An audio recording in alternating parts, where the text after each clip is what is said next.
welcome to this episode of the Event Manager Podcast, the podcast for event professionals featuring leading innovators in the event industry. My name is Miguel Neves, and I'm the editor-in-chief of Event MB. In this episode titled The Power of Building a Community, I have the pleasure of speaking with Samme Allen, founder of conferenceemcees.com. Sam discusses her entrepreneurial journey and her focus on building a community around her new company.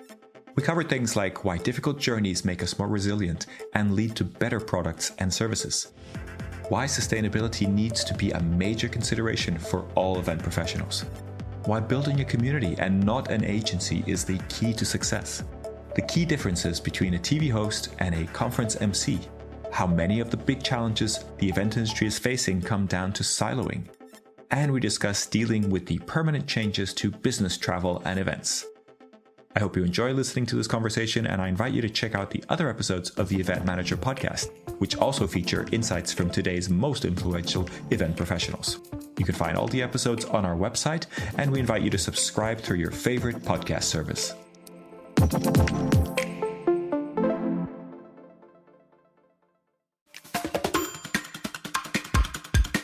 So welcome to this episode of the Event Manager Podcast. I am joined by the amazing Samme Allen. Sam and I have known each other for a long time, but for those people who do not know who Samme Allen is, I'd love to start with a quick introduction. Sam, welcome to the show. Please introduce yourself however you'd like to.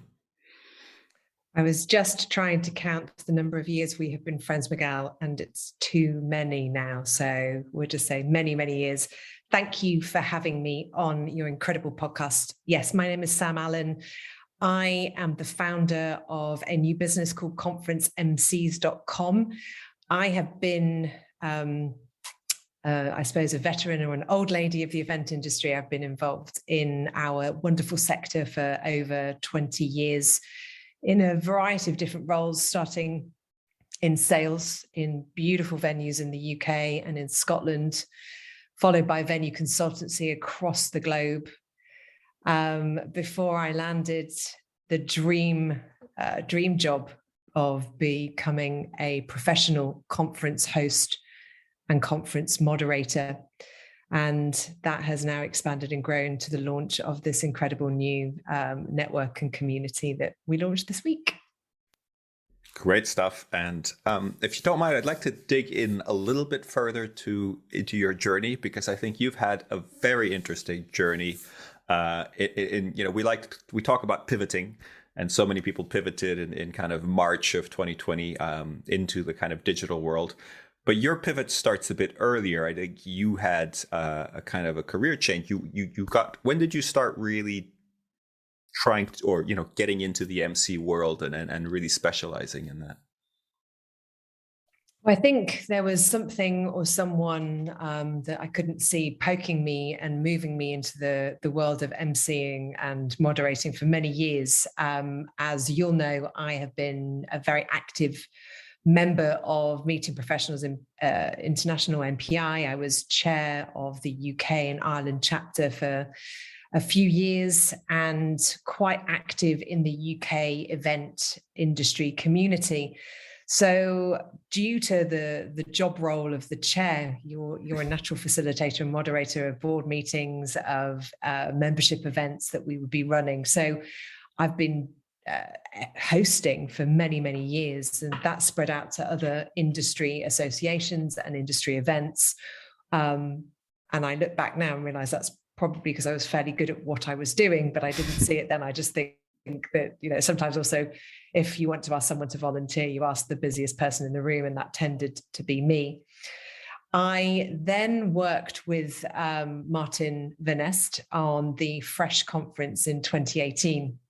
He asked me to run one of the hubs. And for those of you who don't know anything about this, please go and check out Fresh, because this was innovation before we were all forced into changing and pivoting in 2020. So Martin was a guest on our podcast, I think the 5th or 6th guest. So we have a little bit of backstory there if you want to listen to that as well. And go and check that one out, because he is also very integral in my journey. So he did literally throw me in to host the Fresh London pod.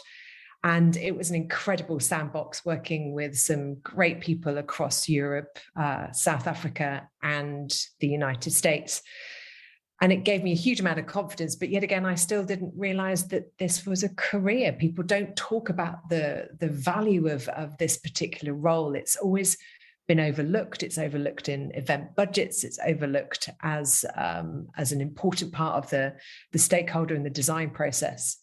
So as the year went by, I was struggling with my consultancy business at the time. I was sad and tired and working on my own and hitting a pretty big low point until I got a call from somebody I worked with at that Fresh conference. And they asked me to come and be a moderator for a pharmaceutical client in Basel, of which I said to them no, because I just had no belief in myself. I thought I could only host and facilitate in the world of the events industry because that's what I'm comfortable in. I understand our ridiculous amount of acronyms, and I just didn't feel confident in anything else, any other sector. And I'm very grateful to those people, audience, who pushed me and pushed me and pushed me and explained that they didn't need that content expert. The room was full of those people. They needed a people and an engagement expert. So I've never been more scared in my life. That was in October 2018. And I went over to this academy. It was the 7th year they ran this academy. And it was their most successful academy that they've had. And actually, I can say to date, because I don't think they've had one, sadly, due to COVID. Mm-hmm. Everything went wrong in terms of, the technology didn't work when we needed it to work. Content subject matter experts didn't want to come up and be the host. So I needed to jump into very, very challenging scenarios, but I thrived. It was the best feeling in the entire world. And that was the pivot. Then I realized that I've loved everything I've done in the industry, and I've loved the successes that I've seen with my teams, but this was a different feeling. And so reluctantly, because I thought it was really a bit pretentious buying samallen.com, but I came back and I did. I then fortunately got the gig to host MPI's European Meeting and Events Conference in 2019 at The Hague. And the rest, they sort of say, is history. That's brilliant. Well, thank you for going there and talking about this journey. I think it's really interesting for listeners to kind of understand. And obviously, an amazing kind of transformation. I know you also did a lot of training. You did training on all sorts of areas. And then, of course, with the COVID pandemic, you kind of also pivoted once more, just as you were sort of, getting into full pace with emceeing. And then you've also done a lot of virtual emceeing during the last 2 years, really, haven't you? Yeah, I mean, it was a lovely feeling in, the back end of 2019 for the first time as an entrepreneur. I had a whole diary full of business for 2020. I was in a really, really good position. I was excited about the future. And as we know, everything went horribly wrong in March of 2020. And yeah, I lost everything. I mean, within 2 or 3 weeks, every single event that was in the diary had been cancelled. And at that point, there was still so much uncertainty about what people would or could do. And I think in those scenarios, you have two choices, and, it's survive or die. And, I still had a mortgage to pay and bills to pay. And so, yeah, I decided to take that quick step into learning and education and understand the online world, whilst not respecting it and thinking it was somewhere where we could create engagement. But I was proved wrong by some incredible people who run online event design courses, and the skill set that I'd worked on in person, looking at how we can change engagement virtually. And then the faith of my clients, they knew that they had to do something. So we pivoted together. We went through the online design processes together. We failed horribly together, and we came out, with some incredible events and great successes in that virtual world. And it's been a real challenge for us all. But the great thing about when you work with a host who's been doing this now, week in, week out, we don't need to worry about jet lag anymore.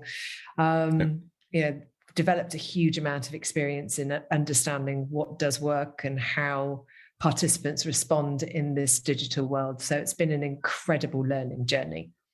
Absolutely. And once again, thank you for being so honest and generous with your storytelling. I've been very impressed personally. I think I just want to say I see your journey at a distance, and I'm always like, what is Sam up to now? And sometimes I don't get it. Sometimes I go, I don't understand why Sam is doing this. But the results have been very impressive, so congratulations.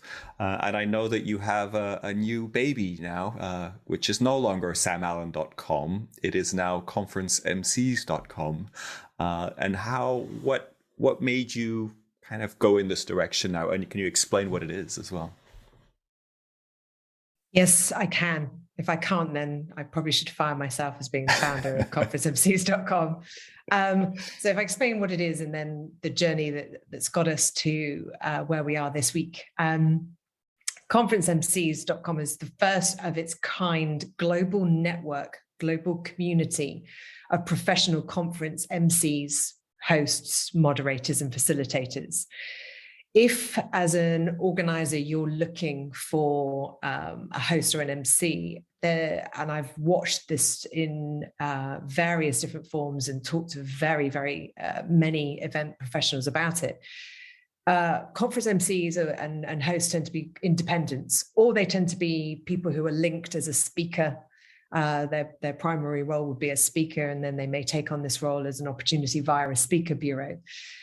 But a community where we're bringing people from all around the world hasn't existed until now. And the reason behind this and the journey of conference MCs stems under three different pillars. One is sustainability, one is diversity, and one is experience. Like you, I don't have, this is my baby, but I have a wonderful goddaughter called Sophia. She was born in 2020, and I cannot look her in the eye and then jump on a plane to go and spend 2 days hosting an event in Las Vegas when I live in London. And I had been looking and researching, how can we change this sort of concept for some time? Again, diversity is very, very important. And anyone who knows me will know I've been banging the drum about this for many, many years. I think it's important to see people on a stage that reflect your audience or are a direct contrast to your audience, but it really does have to be a consideration when you're looking at that content and you're looking at your participants, wherever they may be in the world. So that was really important to me, to create a diverse community that people can reach into and tap into, that will give extra value to that conference and that event experience. And the last thing is experience. I think a lot of people, and I'm sure there will be many of our listeners today who will say, well, my sales director wants to be the MC, and it's seen as this sort of glamour role. I think the last 2 years in the world of digital has made people realize it's a big firefighting role. It's all about troubleshooting. It's all about making sure that no matter what is going on, whether it's digital or in person, that these links are professional, they're seamless. The broadcasting element of hybrid and digital really does mean you need a professional, someone who knows what they're doing, who is versed in this, who has got the experience. And our pool of associates are all incredibly experienced professionals. And then for the associate, it's very difficult for us. Our team, our associate, our network are incredible. But of course, there's only one of Sam Allen or Miriam Staley, whoever it might be, and the economies of scale that our industry need in this type of role means that we're unable, we can only do one job at midday on a Wednesday. And so again, how can we service the corporates and the associations in a better way? And also we have to remember travel is difficult for people. And we've had the situation already in the last quarter of trading with conference MCs, where I was unable to travel to a conference due to the travel bans and the isolation. I couldn't physically, it was a pivot to a virtual studio, and I physically couldn't get there due to my other commitments. So in the world that we live in now, and thanks to conference MCs, we could put one of our professional hosts in who could travel easily from Europe to Europe without any isolation. And so, we've got that proven success on all of those three pillars. And that's how the journey of conference MCs came about. We have been trading behind the scenes to make sure that it's working and it's a product that works for our clients as well as our associates. We've built up our community of professionals, which will continue and is continuing to grow. So we felt it was important that we started telling the world this week. And that's because a year ago, my dad died. And we felt it was a really fitting legacy to my dad, who was very much a part of the business, a big, passionate promoter of everything that we stood for. And I couldn't think of a better day to do that, to mark his legacy and his important input into the growth of what has now become Conference MCs and its family. Wow, very symbolic, and what a nice tribute in a sense. I mean, I'm very familiar with different speaker agencies, speaker bureaus. So is this an MC bureau? Is that sort of a good way to put it, but kind of an international one with people all over the world in a sense? Yeah, I'm always I'm not fond of the word bureau. I think there's a lot of words, and we can do a whole other podcast, Miguel, on words that we can't stand in this industry, because we've talked a lot about these when we've had a beer in the past. I think we've got to look at modernizing it and speaking a language that is more familiar to the people who we're working with. I think because we're not, just selling out MCs around the world, we've actually got a community. So our community is meeting and talking, sharing best practice. We've got some exciting plans that it's going to be around professional development for our conference MCs associates. So we are different to a speaker bureau where we would be simply representing these incredible professionals. We are actually building out this community to increase their experience, increase their exposure, work better, learn better together, which hopefully means that we're giving an incredible experience for our clients and their participants. Sounds really interesting. So you have people all over the world, and I totally get the advantage of that, about getting to venues, getting to locations where events are happening. How does it work in terms of joining? How do you select the people that join, and how do you ensure that they are at the level that you require? That's a great question. We have an associate application form that we ask everybody before we even consider them to become part of the network to complete.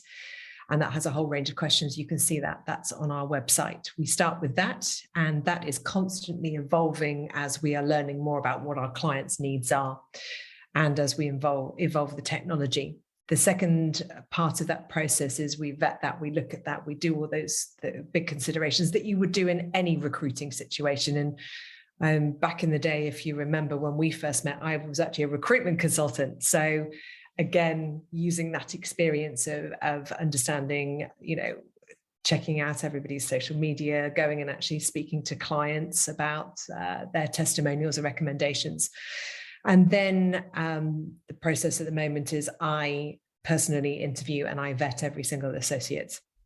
Okay. And ultimately, as the founder of this business and as a professional conference and experienced conference host, there are key criteria that I know we need as people in our community. So with all of those as a recruitment process, we then onboard. I very much stay hands-on when a client needs that, and we take each client's event. As we know, they're all very, very different. And the response from our clients has been really, really positive. And again, with our associates. So our associates have that community. They have me as that support. Our clients have that 24-hour access to support where they need it. And again, our community at the moment, and never say never, we launched 2 days ago. Whilst we have a global community, the people in our community are people who are experienced. We're not going to grow to be 20,000 hosts at this point, because what's important for us and for our clients is that quality and that experience. And that's that model that we'll draw as we do continue to grow. Absolutely. And what would be a good number, do you think, of hosts, of associates? What would be the big number you'd be aiming for? I mean, I'm excited. I'm excited that, I didn't realize, and, I went on a fabulous course run by the team over in Holland, the Masters in Moderation course. That was back in 2014. I didn't know it was a thing. I just didn't know it was a career. And I'm really excited that we're bringing this new role into the sector. I think it can be incredibly flexible, which is the excitement of the network. You don't have to, necessarily be a 9-to-5 worker in the world that we're living in. You've got that wonderful opportunity. You could be running a different hustle alongside, and some of our hosts are authors or hoping to be authors or work in a slightly different sector. We have somebody who's an associate who's actually a doctor. He's just really passionate about hosting. He's not changing at the moment, despite me asking him to. He's not changing his career as a GP, but he, where he can, he wants to continue hosting, and he's absolutely incredible. And sometimes our clients do want someone who's got that, certainly in the pharmaceutical or the healthcare background, they want sometimes those people. And that's another exciting element to the role that we have. So what's the number? I think it will also depend on our clients and the events. I mean, how many events do we run in the world? I'd love to see, again, as we move forward, look out Q3 for some really exciting things around training. I'd love this to be, when people say back in the day, I want to be an event planner or an event manager. Well, I'm really excited that, hopefully in the next, 3 to 5 years, people will say, I want to be a professional conference host. And that is exciting to be a part of. And are you looking to do, I assume this is all in English at the moment, but what about the rest of the world? Are you looking to do other languages as well? You assume wrong, my friend, because as I'm sitting here learning, I'm currently living and working over in Spain. Although I won't be hosting in Spanish anytime soon, despite my twice-a-week school and my constant practice. But yes, we've got hosts. As we know, the majority of our events around the world are conducted in English. But we have clients who've asked, and we have, so again, Europe, so Germany, France, quite often are looking for native speakers. And we have those people on our books. So that's one of our big questions as well. We've got people living all around the world who've got different languages, who can actually run those events in different languages. So it's actually part of our fabric, is that we want to make sure that we are, again, really inclusive to the language side, as well as also the accessibility and the ability of people as well. It's really important to conference MCs. Absolutely. That makes sense. One last question about this. I see a lot of similarities between conference emceeing and TV presenting, or something more kind of media related. Are they that similar? What are the main differences here? Like, what are the skills that you need to have on the MC side that are different from TV presenters? And I ask this more from the side, from thinking, why don't I just get a TV presenter to be my MC? What are the kind of things that may not work as well in that case? I think that certainly in the digital world, we have a lot of our MCs and hosts working at the moment in studios, in terms of that confidence behind a camera and that ability to multitask. So, it's super fun when you're in studio where you're having at least 2 different people talking to you in your ear, you're needing to read an auto cue confidently. Those are all skill sets that a TV presenter has. So 100%, you will see some TV presenters. In fact, a couple of our team have been TV broadcast journalists as part of their previous career. Where we differ is that we are in the business of two-way interaction. Remember that thing that we do, it's meeting and it's people and it's engagement. One-way broadcasting tends to be, the way with maybe a wee piece of social in terms of TV.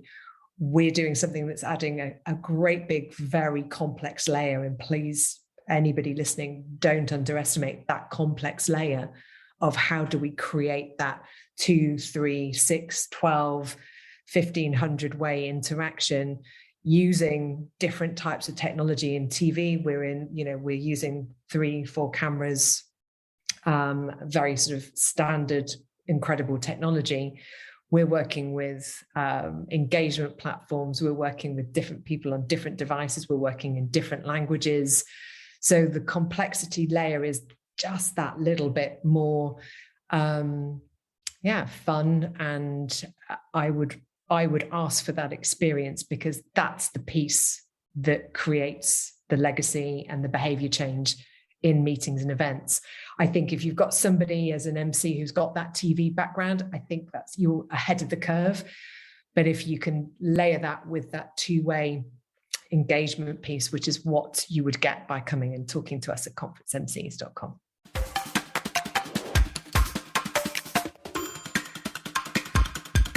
So let's talk a little bit about the event industry. I mean, you've had many different roles. You've seen it from many different perspectives. If you could change anything in the event industry, or a number of things in the event industry, what do you think that would be, and how would you change it? That is an absolutely gigantic question, Miguel, and I'm not in the same room to flick you on the arm. I think we have an industry, an incredible industry, and the old MPI adage, when we meet, we change the world. We are part of life-changing experiences for people, whether that's consumer or business, whether it's in healthcare, retail, it doesn't matter. We're privileged service providers to, life-changing experience. I think if we could not be so siloed, I think we've built ourselves various different languages across the sectors within the event industry. I think we're our own worst enemies, to be really honest with you. And I think that we need to collaborate better across the broadsheet around the world, from an association point of view, from a language point of view. I think we need to look at how we educate and how we talk about what we do as a profession, and without sounding corny, professionalize it. I think it's, and we've seen it in the last 2 years. What's the first thing to go at any crisis? The pandemic will not be the last crisis that we go through in our business lifetimes. We've got a huge challenge in terms of sustainability, and our sector is not characteristically sustainable. We've got huge challenges with diversity, with accessibility in what we do. And I think as we also move more into a digital world, we've got some really big, huge challenges that if we keep siloed, we're not going to be able to face and overcome. And that is probably something that I'd love to see, a shift. Let's forget that I'm working in exhibitions or conferences or live events or brand activated events. I think if we can come together with some sort of global, context as a community, I think it would be great. I see people at COP, and it's great, the event industry, and we have 250 signatures. It's like the event industry has got literally millions and millions of people working in it, and we got 250 signatures, and we call that the industry. So yes, I'd love to see that.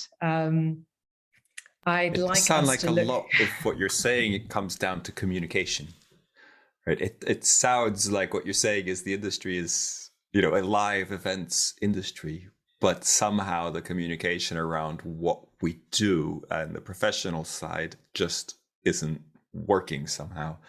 Am I reading that I think wrong? if you went through your whole podcast and all the people that you've talked to, I think we could very easily pick 10 different names and ask them exactly the same question about what is the industry. And I put my fingers up in those little inverted commas, and you'd get 10 different answers. And that, for a sector, is, when we talk about hospitality, we don't want to be part of hospitality. We talk about marketing, we don't want to be part of marketing.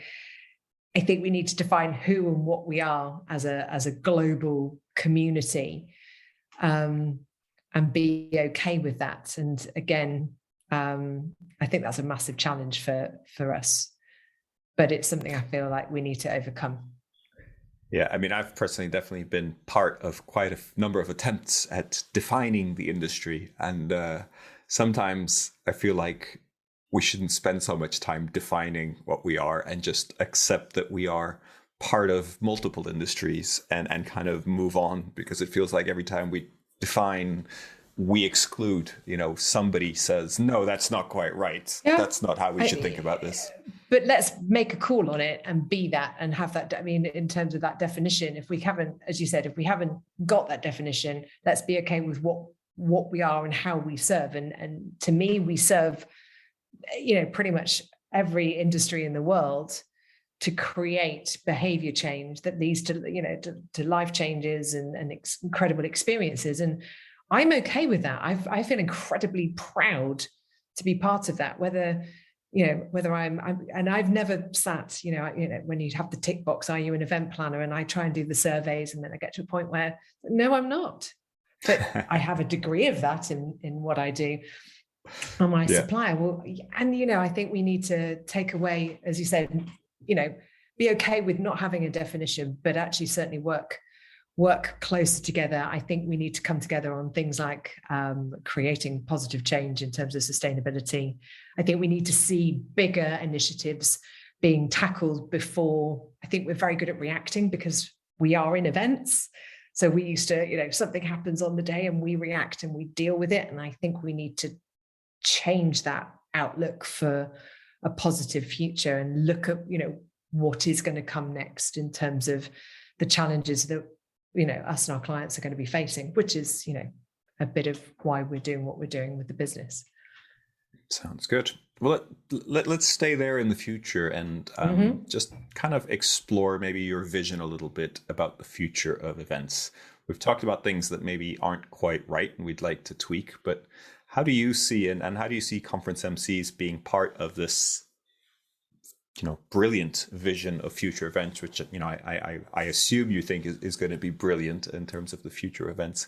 What are you seeing when you look into the future?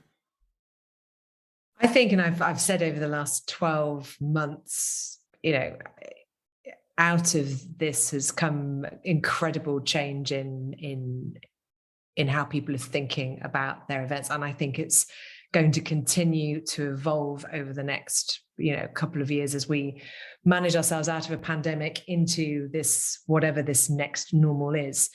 I think events are an incredible way to communicate strategy, to bring people together, to increase business, whether that's in sales, whether that's in exhibiting.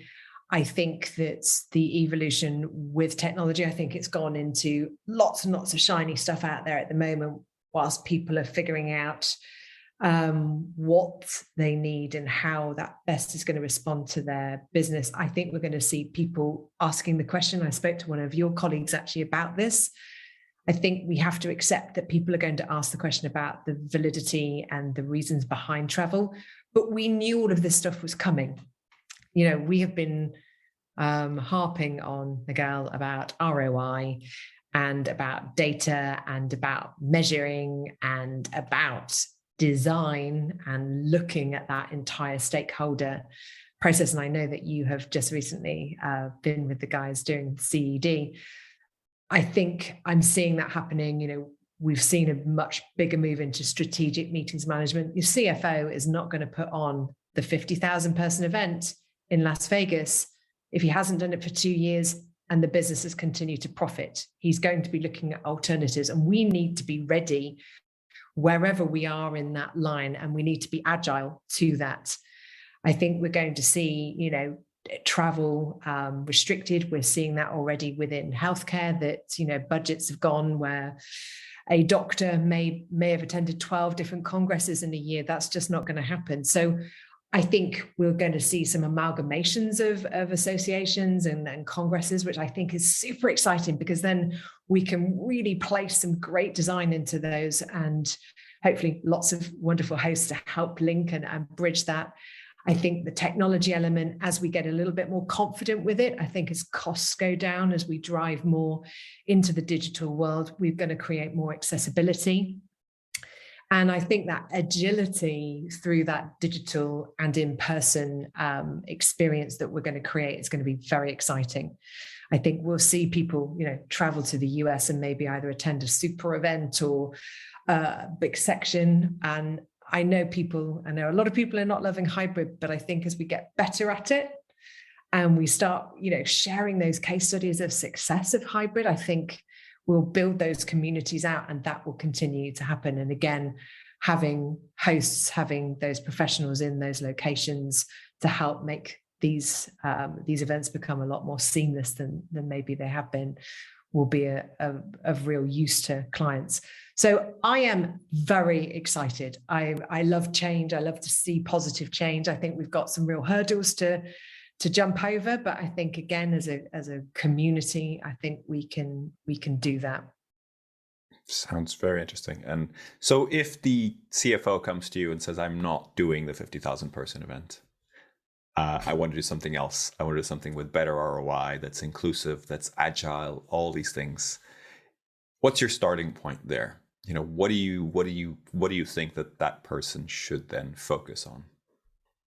I think it's always been the same thing. I think before you say I don't want to do something, it's understanding the why about whether you want to or whether you don't want to. And I think that if we can get more conversations at that level on that, the why behind what we do or what we don't want to do, and understand those stakeholders, those people who are actively going to have an impact or be impacted by whatever that might be.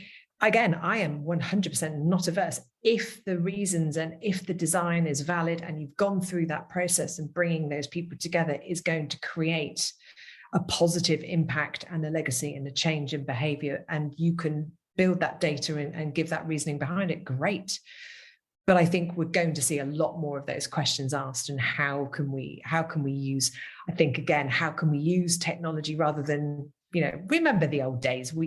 Hopefully some of you don't remember them because you're still very young, but when conference apps first came out, everybody wanted an app, and nobody asked why they wanted an app. Nobody used the app because they hadn't asked the question of what validity the app had for their particular audience.